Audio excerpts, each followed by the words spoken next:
ও যুবক, তুমি সারাদিন নেশা করো, নেশার মধ্যে মত্ত থাকো, দিন রাত নেশা করে নেশার মধ্যে বিভোর হয়ে থাকো। তোমাকে জানানোর বিষয় হচ্ছে আল্লাহ রাব্বুল ইজ্জত নেশাকে হারাম করেছেন এবং নেশা জাতীয় যত দ্রব্য আছে, নেশা জাতীয় যেগুলো নেশা আনয়ন করে, সবগুলোকে মহান রব্বুল ইজ্জত হারাম করেছেন।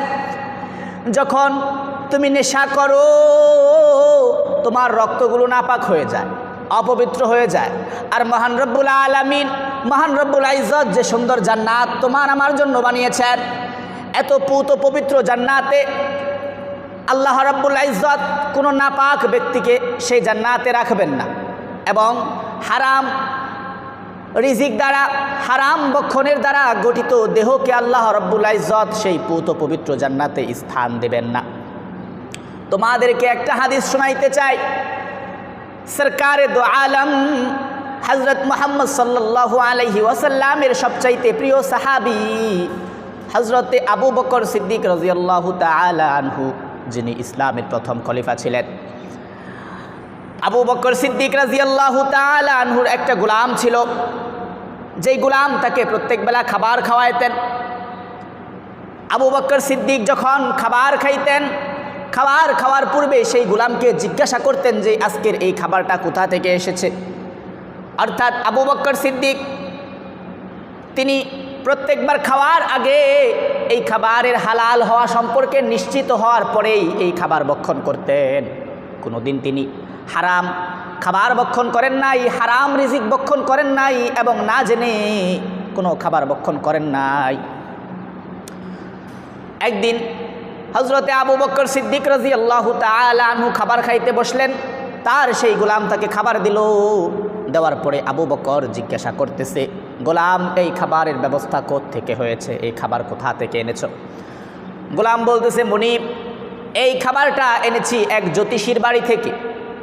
জ্যোতিষী তো আপনারা চিনেন, জ্যোতিষী হচ্ছে যারা ভাগ্য গণনা করে এবং কেউ যদি এই জ্যোতিষীদের কর্মে বিশ্বাসী হয়, অর্থাৎ নিজের ভাগ্য পরীক্ষার জন্য জ্যোতিষীর কাছে যায়, তাহলে এটাকে হারাম বলা হয়েছে, এটাকে কুফরি বলা হয়েছে। অর্থাৎ জ্যোতিষীর কাছে ভাগ্য পরীক্ষা করা যাবে না, এটাকে কুফরি বলা হয়েছে। তো মোহতারাম হাজরিন, গোলাম বলতেছে, প্রভু মুনিব আজকের এই খাবারের ব্যবস্থা হয়েছে এক জ্যোতিষীর বাড়ি থেকে, এক গণকের বাড়ি থেকে। এমন সময় আবু বকর সিদ্দিক রাদিয়াল্লাহু তাআলা আনহু বলছেন, হায় হায় হায় গোলাম, তুই তো আমাকে ধ্বংস করে দিলি, আমাকে শেষ করে দিলি। সেই জ্যোতিষীর বাড়ির খাবার হারাম, সেই জ্যোতিষীর বাড়ির সমস্ত খাবার হারাম, তুই আমাকে না জানিয়ে আমার পেটের ভিতরে হারাম ভক্ষণ করাইলি, হারাম খাবার খাওয়াইলি। হযরতে আবু বকর সিদ্দিক রাদিয়াল্লাহু তাআলা আনহু খাওয়ার পরে, সেই খাবার খাওয়ার পরে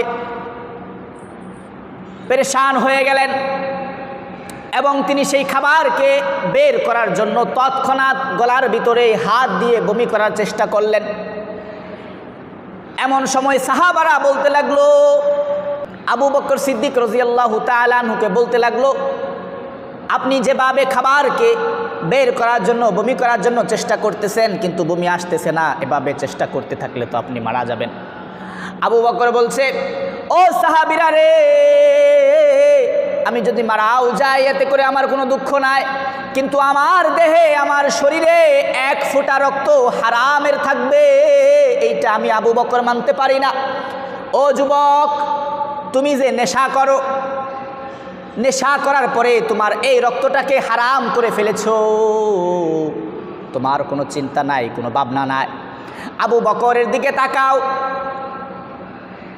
সাহাবাদের আমলের দিকে তাকাও,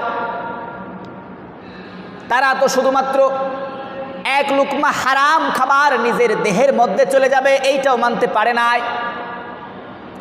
তাহলে তুমি যুবক কিভাবে নেশা করতে পারো? তোমার দুনিয়ার টেনশন, দুনিয়ার বিভিন্ন টেনশনে তুমি টেনশন ফ্রি হওয়ার জন্য নেশা করো। না না না, টেনশন ফ্রি হওয়ার জন্য নেশা নয়, টেনশন থেকে বেঁচে থাকার সুন্দর গাইডলাইন কোরআন হাদিসে দেওয়া আছে, সেই গাইডলাইন ফলো করতে হবে। যখন তুমি টেনশনের মধ্যে পড়ে যাবে, পেরেশানির মধ্যে পড়ে যাবে, তখন নামাজের মাধ্যমে আল্লাহর কাছে সাহায্য চাইতে হবে, নামাজের মাধ্যমে আল্লাহর কাছে প্রার্থনা করতে হবে। দিলটাকে নরম করে ভালো করে অজু করে 2 রাকাত নামাজের জন্য দাঁড়িয়ে যাও। নামাজ শেষ করে দেখো তোমার টেনশন, তোমার চিন্তা, তোমার পেরেশানি আল্লাহ রাব্বুল ইজ্জত দূর করে দেবেন। এই জন্য যুবক বলতে চায়, আজকে থেকে তওবা করে নাও, আর নেশা করব না, আর মদ খাবো না, আর বিয়ার খাবো না, আর গাঁজা খাবো না, বিড়ি খাবো না, সিগারেট খাবো না, কোনো নেশা দ্রব্যই আজ থেকে খাবো না, সব কিছু বর্জন করে দিলাম। আজ থেকে নামাজের মধ্যে মনোনিবেশ করো। আল্লাহ রাব্বুল ইজ্জত অবশ্যই অবশ্যই তোমার দিলের ভিতরে প্রশান্তি দান করবেন।